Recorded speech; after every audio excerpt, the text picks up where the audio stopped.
Hey everybody, my name is Chris Lambert, and this is the Kanye West News Roundup presented by Watching the Throne, a lyrical analysis of Kanye West, the number one Kanye West podcast. We've been off for a week as I was in Ohio visiting some friends and family, and it was a horrible time to choose a week to go away as so much shit has happened. I don't know if I'm going to remember to cover it all. I think I'm just hitting some of the most recent things. So if there's something you want me to talk about that I didn't get to, be sure and comment and I'll get to it. I'm going to try to get through this slew of news as fast as possible. Hopefully we're not here for 3-4 hours. The biggest news is that we are less than 24 hours away from Kanye's new album dropping. Less than 24 hours from Kanye's new album dropping. We're so fucking close. I'm going to be doing a live stream on here as the album's coming out, listening, first reactions, and then Friday, during the day, Travis and I will be recording a first episode on the album. And every Tuesday for the next 7 Tuesdays, we're going to be doing lyrical and narrative deconstructions of whatever Kanye calls the album. And every Friday, starting June 8th, we're going to be doing narrative and thematic deconstructions of Kids See Ghost, or Kids See Ghosts, whatever the name's going to be. So you're going to get 2 episodes a week, lyrical narrative deconstructions. I hope you enjoy them. But let's get into all of this. There's a video that I wanted to talk about that I forgot to talk about before I left, but it's Murs, and he's speaking on behalf of Hip Hop DX, doing this breakdown, and it's just about the perception of Kanye and a lot of the conversation around Kanye following everything with Trump. A lot of it getting into how, you know, people like Joe Budden and the dudes on his show have talked about Kanye, how Ebro has talked about Kanye, and a lot of the overreaction, which is something that I've talked a lot about on here. It's just, you don't, sure, criticize Kanye, but be logical about it. Don't overextend, which I feel like so many of the headlines, so many of the articles have just jumped to these insane places. Like, Kanye did this, and we're talking about it like it's this. So Murs kind of brings everything back down. It's just like, no, like, calm the fuck down. And, you know, he's not necessarily even a fan of Kanye in that way. Definitely, I can't claim being unbiased, right? But he can a little bit more, and he's taking a very similar perspective. I'm going to see if I can, I'll play it, but hopefully you can hear it. And the TMZ incident, and he hasn't gotten any louder or more annoying. Then Maul says, why does Kanye only speak to us when he has music coming up? Because he's a fucking musician and entertainer. He's not our friend that needs to check in with us.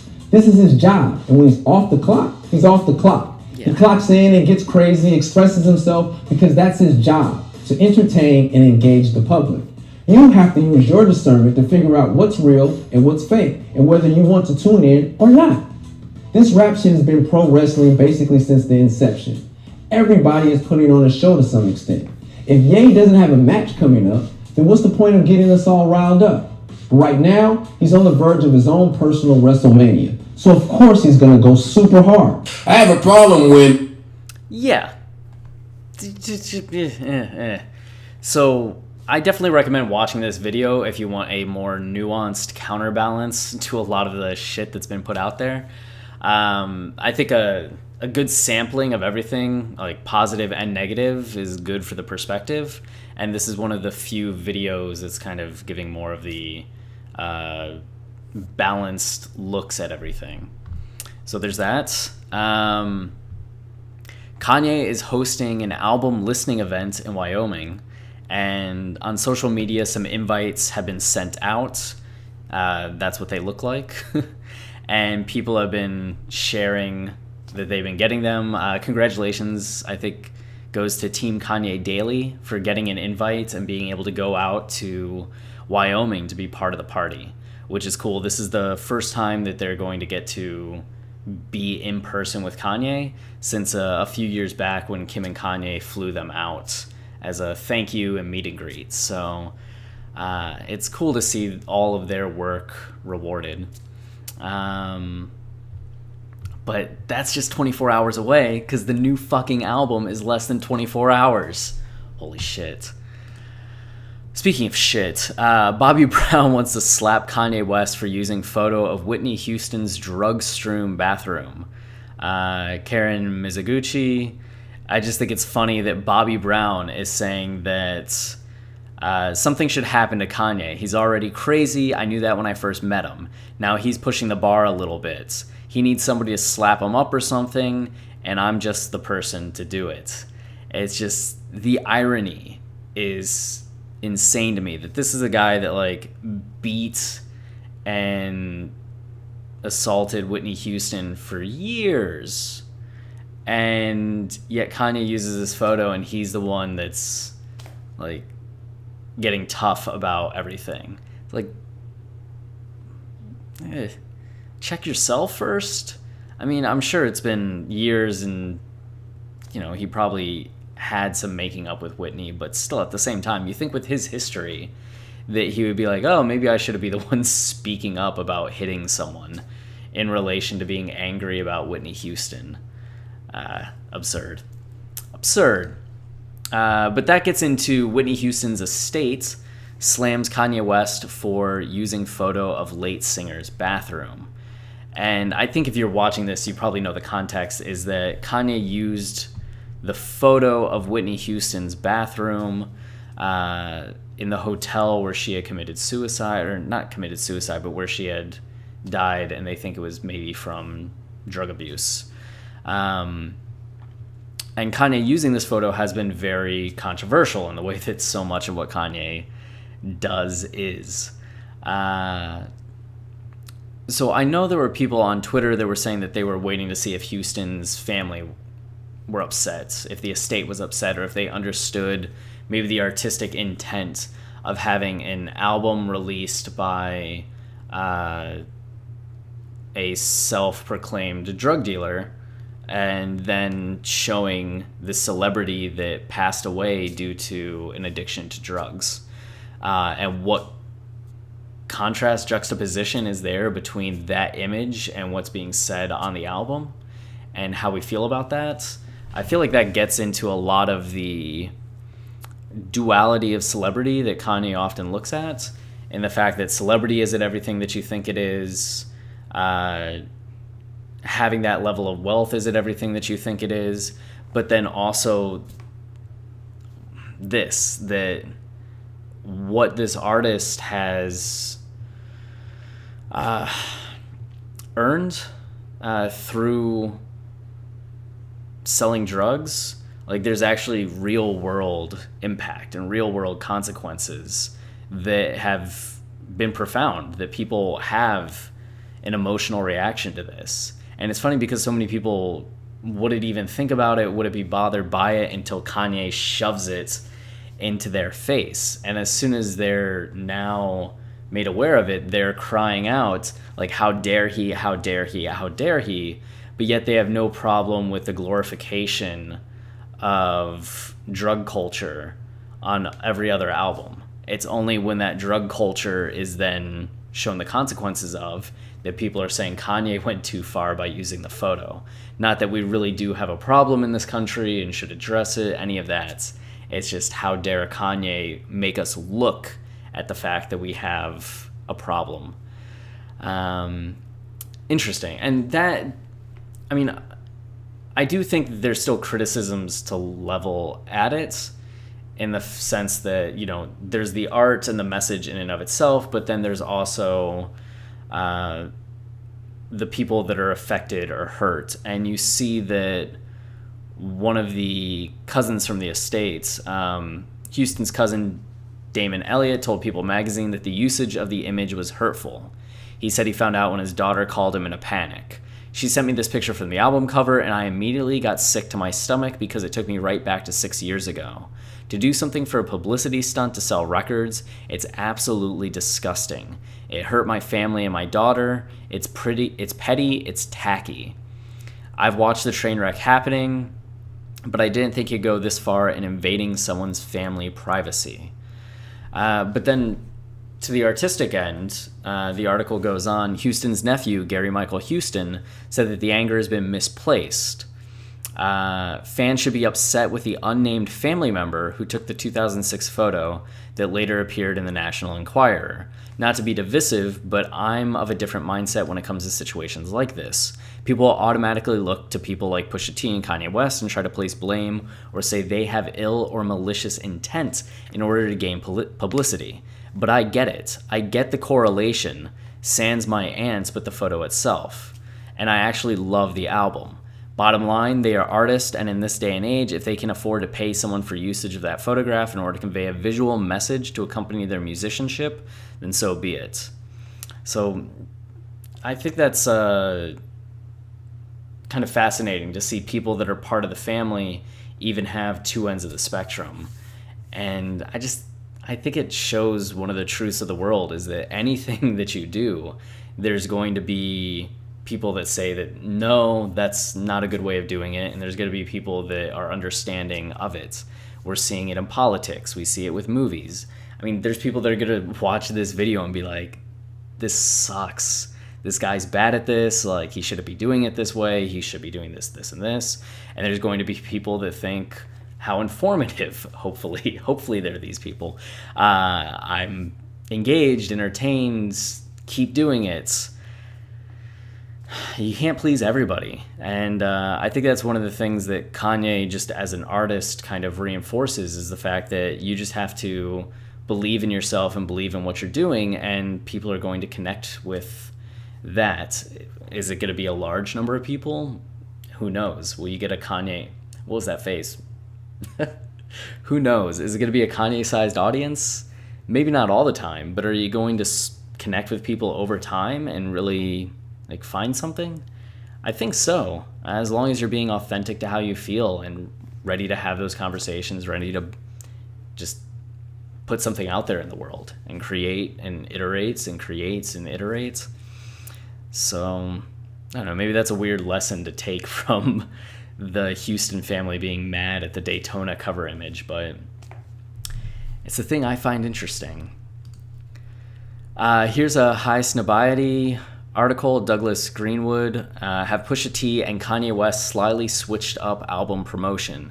And it's just kind of detailing the history of album promotion and the tectonic shifts that have happened from Beyonce, Frank Ocean, and Kanye. So, interesting article. I think a good read if you're into marketing and promotion of albums. Here's one on the AJC. Kim Kardashian feuds with Rhymefest over Kanye West's Donda's House nonprofit, by Maria Pasquini. Eek. So this was kind of a messy one.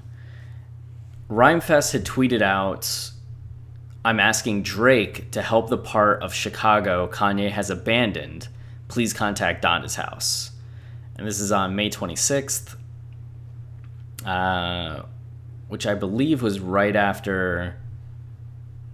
Yeah, it was after Drake had released the diss track to Pusha T in response to Infrared on Daytona.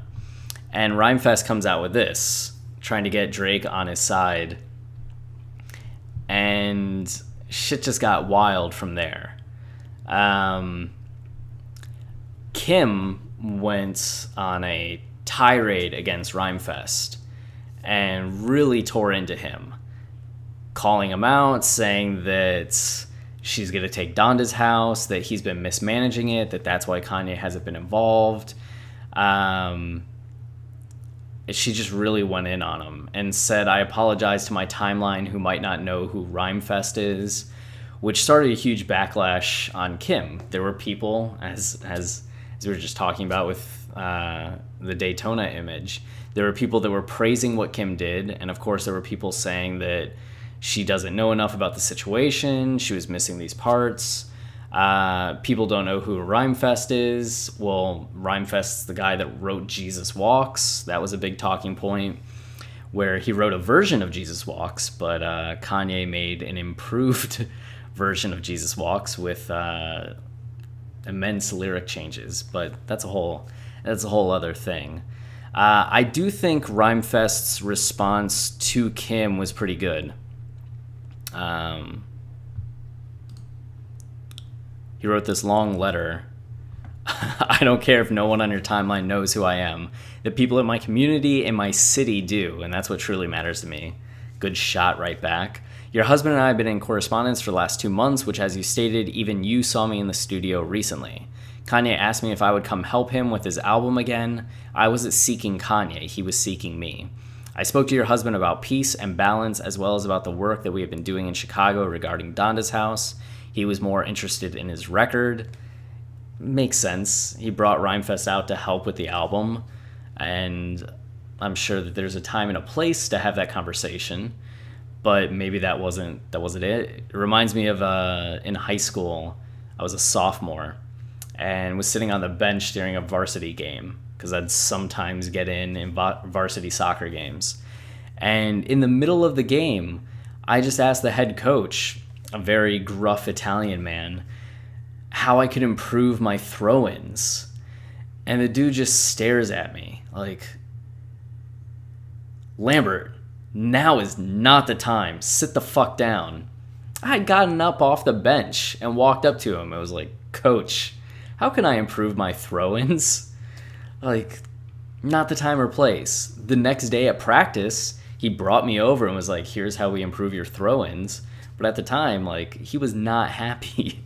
So I think that's one of the things. Like, you know, did Rhymefest pick a good time to try to talk about this with Kanye? Did Kanye say, like, hey man, I'd love to talk about this with you, but right now we're working on the album? I don't think we know enough. Understand that the mission of Donda's House has always been the value of collaboration, community, empowering youth to pursue their creative goals and dreams. What part about that would make it worthy of you or anyone else destroying? True. Speak to the 500 youth that we've worked with. Show up to the upcoming audition that we have scheduled for young people. Foot the bill as we have done. How can you criticize an organization that you've never physically been to, or that you've never even talked to the executive director or any of the team? And lastly, I actually knew and was mentored by Dr. Donda West personally, and I met with and spoke to hundreds of her students and mentees who not only support the work that we are doing in Chicago, but compel it. At this point, if you and Kanye want us to dissolve the organization so that you can do the work, we welcome that, as we will continue from our home on the south side of Chicago. Another hit. To do what we can to support the community we've worked 5 years to build, in spite of you and Kanye's lack of interest or support. You have not been privy to the conversations we've had, the emails that have been sent, and frankly the positive press that Kanye has received as a result of our work. I encourage you, instead of attacking me personally, to Google us, watch the videos. It's a very good response in that way of staying above the low blows that Kim had while still getting in some points of his own. In the wake of this, they actually dissolved the name. They haven't released what the new name is going to be, but they're no longer Donda's House.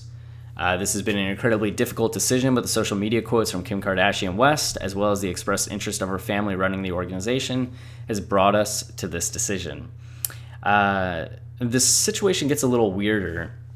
Rhymefest has played a lot of the saint card, and the fact that he's been the one doing the work, he's been helping these kids, he's part of Chicago, but 2 of his students actually took to Twitter in the wake of this to talk about how Rhymefest has actually been really cruel to his students. There were some articles on it that I should have brought up, so sorry. But they had actual taped recordings of Rhymefest kind of shitting on other students, shitting on other people, being very kind of egomaniacal in how he was talking about everything, and had a bunch of stories about Donda's house being more so led by a very petty man, and a lot of infighting, a lot of politics, a lot of drama, people being kicked out just because Rhymefest isn't necessarily handling the people side of everything as well as it should, or as well as he should. So it's a messy situation. I'm interested to see if Kanye and Kim do anything with it. There was actually a really good article on Pitchfork that I should have brought up. I'll link to it down below.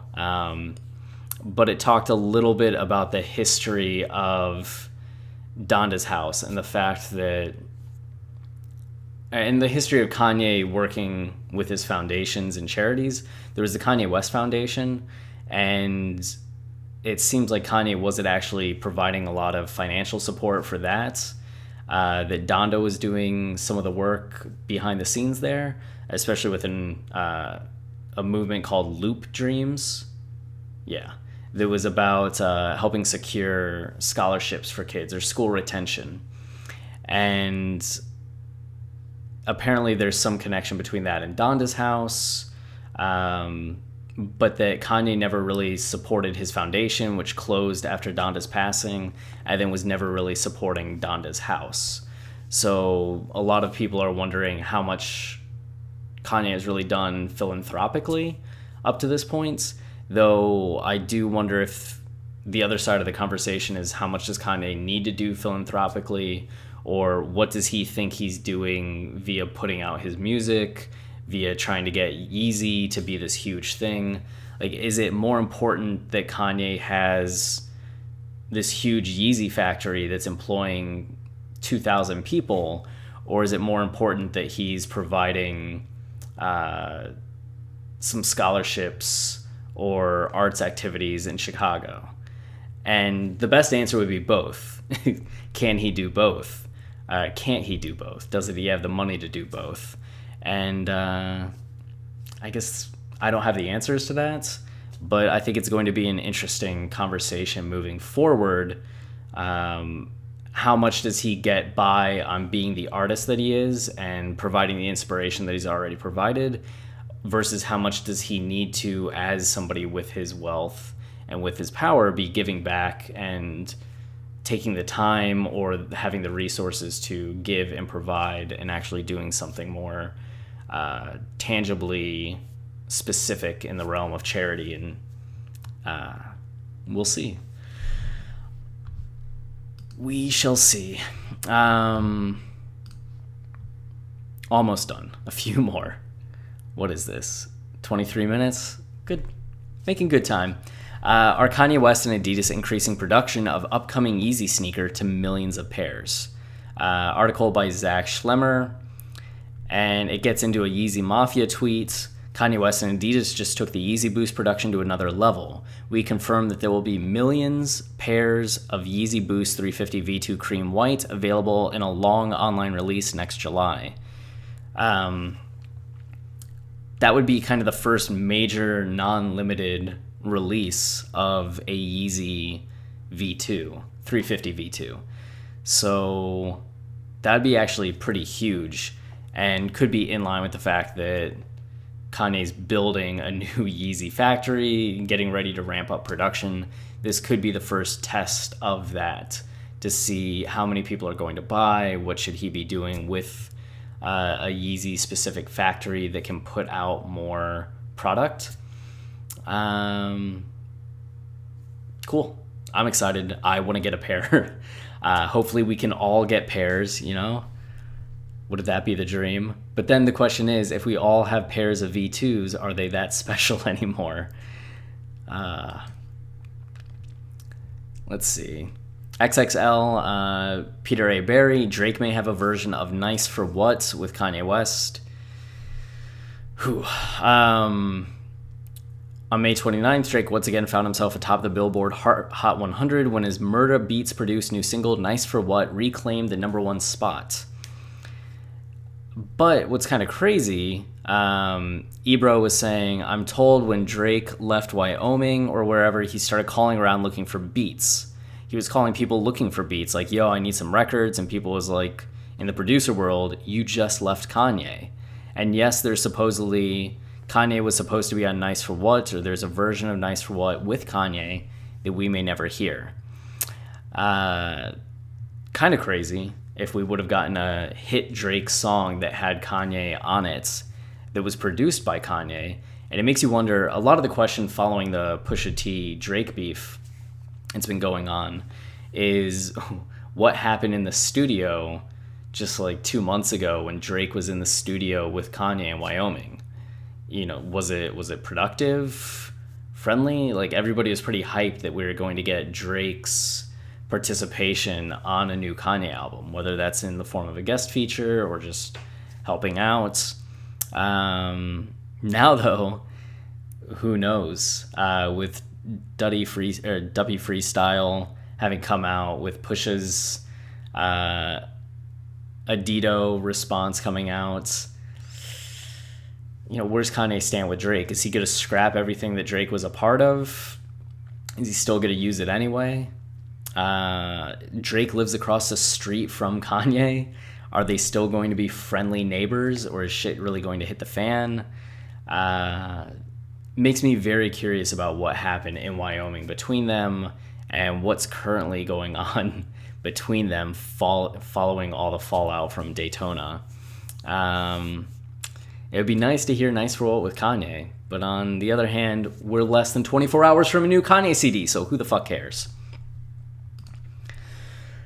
My voice is starting to go. I'm so sorry. The Pantagraph website has an article by Celebritainment. How nice. Quoting Christina Aguilera on Kanye West. I do know that when we sat down and he played me these tracks, he got me. I think he's an artist first and foremost, and we're not always going to agree with artists. I loved our initial meeting and we totally clicked. I found him very endearing.